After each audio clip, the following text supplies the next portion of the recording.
जब इनके जैन मंदिर को महाराष्ट्र में भारतीय जनता पार्टी की सरकार ने ध्वस्त करा दिया। इससे बड़ा हिंदू कौन है?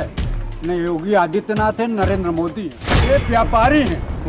व्यापारी किसी को बख्शते नहीं है, वो डांडी जरूर मारते हैं। अकबर की बात करोगे आप, बाबर की बात करोगे आप, औरंगजेब की बात करोगे आप, हिंदुत्व के नाम पर जो नंगा तांडव करते हैं, जो नंगा नाच गाते हैं, सांप्रदायिकता का खुला नाच नाचने का प्रयास करते हैं, यह हिंदुत्व को नहीं समझते हैं।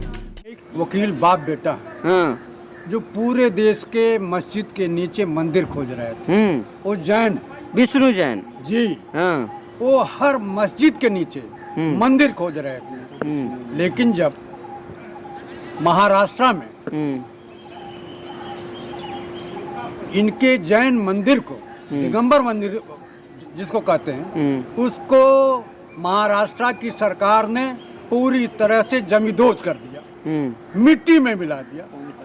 अभी नहीं जानते हैं कि कल मुस्लिम की बारी थी तो ये सारे के सारे लोग हंस रहे थे, मंदिर मस्जिद के नीचे मंदिर खोज रहे थे, वक्फ की जमीन पर बहुत हंस रहे थे। लेकिन आपको बताऊं, गीता में भगवान कृष्ण ने एक संदेश दिया है, जो जैसे करोगे उसका फल वैसे ही मिलेगा। किसी कौम को, किसी धर्म को, किसी जाति को अगर बदनाम करने की नापाक कोशिश करोगे तो उसका फल आपके सामने आएगा।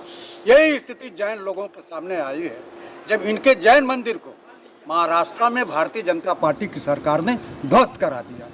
कह रहे थे इलाज मुसलमानों का हो रहा है, जैनियों का इलाज कैसे होने लगा? आपको बताऊं, ये है नरेंद्र मोदी की सरकार और भारतीय जनता पार्टी की प्रदेश की सरकारें, जो डबल इंजन की सरकारें हैं। ये किसी भी जाति और धर्म को बख्शने वाली नहीं है। चाहे हिंदू हो, चाहे मुसलमान हो, चाहे सिख हो, चाहे ईसाई हो, इनको किसी जाति और धर्म से नहीं लेना है।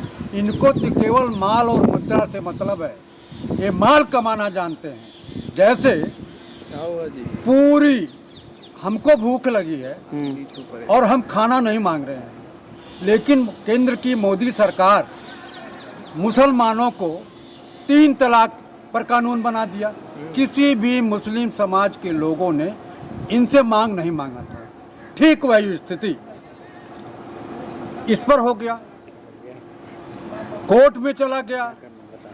कोर्ट में जो भारत सरकार के उपराष्ट्रपति हैं, जो संवैधानिक पद पर हैं, उन्होंने कहा कि सुप्रीम कोर्ट हमारे कार्यपालिका में हस्तक्षेप कर रहा है।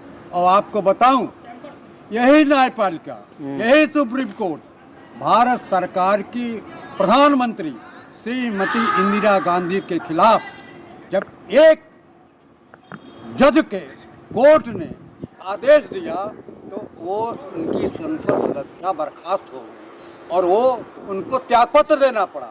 और जब वक्फ बिल के मामले में 2 बेंच की जजों ने ये निर्णय दिया कि 5 तारीख तक इस पर किसी भी तरह का निर्माण कार्य उस जमीनों पर कोई सरकार या कोई भी व्यक्ति नहीं करा पाएगा, तो भारत सरकार के उपराष्ट्रपति धनखड़ ने सीधे सीधे सर्वोच्च न्यायालय पर हस्तक्षेप किया, जबकि संविधान के अनुच्छेद 142 के तहत सुप्रीम कोर्ट को सबसे ज्यादा महत्वपूर्ण योगदान करने का सुप्रीम कोर्ट का अधिकार संविधान ने दिया।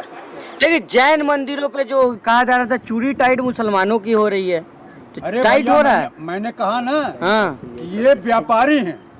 व्यापारी किसी को बख्शते नहीं है, वो डांडी जरूर मारते हैं। तो उसी तरह से नरेंद्र मोदी की सरकार हिंदू हो, मुसलमान हो, सिख हो, ईसाई हो, किसी को बख्शने वाली नहीं है। अब आपको बताऊं, उत्तर प्रदेश में आपको ले चल रहा हूं, आगरा में क्या अखिलेश यादव या बृजनारायण शर्मा या कांग्रेस का कोई भी व्यक्ति हिंदू नहीं है क्या? हिंदुओं के खिलाफ आग बरसा रहे हो, पार्लियामेंट में बोल रहे हो। आप आज की बात शिक्षा पर नहीं करोगे, महंगाई पर नहीं करोगे, भ्रष्टाचार पर नहीं करोगे, लोगों की नौकरी और रोजी रोटी के बात पर आप सवाल का जवाब नहीं दोगे। आप बात क्या करोगे? 4000 साल पहले अकबर की बात करोगे आप, बाबर की बात करोगे आप, औरंगजेब की बात करोगे आप, लेकिन वर्तमान स्थितियों में लोगों का जीना हराम हो गया है, उस पर आप बात करने को तैयार नहीं है। अरे जब धर्म खतरे में हो, हिंदू तो खतरे में हो, तो रोजगार और ये शिक्षा की क्या जरूरत अरे है? भैया, कौन हिंदू खतरे में है? कौन हिंदू खतरे में है? मैं आपको क्या लग रहा हूँ? आपको क्या लग रहा हूँ? मुझसे बड़ा हिंदू कौन है? न योगी आदित्यनाथ है, नरेंद्र मोदी हैं। आदित्यनाथ गढ़वाली राजपूत है और ये मारवाड़ी हैं। इनसे बड़ा हिंदू मैं हूँ। आप कौन से हिंदू हैं? मैं ब्राह्मण हूँ। ये सब क्या है? ये सब हिंदुत्व के नाम पर लोगों को गुमराह करते हैं। यह लोग हिंदुओं के नाम पर राजनीति तो करते हैं, लेकिन सबसे पहले हिंदुओं को ही अपना लक्ष्य बनाते हैं। और इसका आपको बताऊं, चाहे नोटबंदी का मामला हो, चाहे जीएसटी का मामला हो, चाहे महंगाई का मामला हो, आपको बताऊं, कांग्रेस पार्टी और राहुल गांधी ने कहा था कि आप जब नोटबंदी कर रहे हो तो इसका असर पूरे हिंदुस्तान की जनता पर पड़ेगा, लेकिन आपने ऐसी व्यवस्था कर दिया कि पूरे हिंदुस्तान की जनता एकदम त्राही त्राही कर रही है और परेशान है। हिंदू तो खुश हैं। कोई हिंदू खुश नहीं है। आप बताओ, ये 34% वोट पा करके हिंदू हैं और 34% के बाद जो बच रहे हैं उसमें 20% अल्पसंख्यक हैं और बकिया हिंदू है। वो हिंदू जब इनको वोट नहीं देते हैं, इनको मताधिकार के इनके साथ नहीं प्रयोग करते हैं, तो हिंदुओं के नेता यह लोग नहीं हैं। यह लोग हिंदुत्व के नाम पर जो नंगा तांडव करते हैं, जो नंगा नाच गाते हैं, सांप्रदायिकता का खुला नाच नाचने का प्रयास करते हैं, यह हिंदुत्व को नहीं समझते हैं। मजहब नहीं सिखाता आपस में बैर करना। कोई भी धर्म, कोई भी, आपको बताऊं, कोई धर्म, कोई मजहब आपको एक दूसरे के धर्म के लोगों से लड़ाने का प्रयास नहीं करता है, जबकि यह लोग पूरी की पूरी तरह लड़ाने का प्रयास करते हैं, जो समाज और देश के लिए खतरनाक है।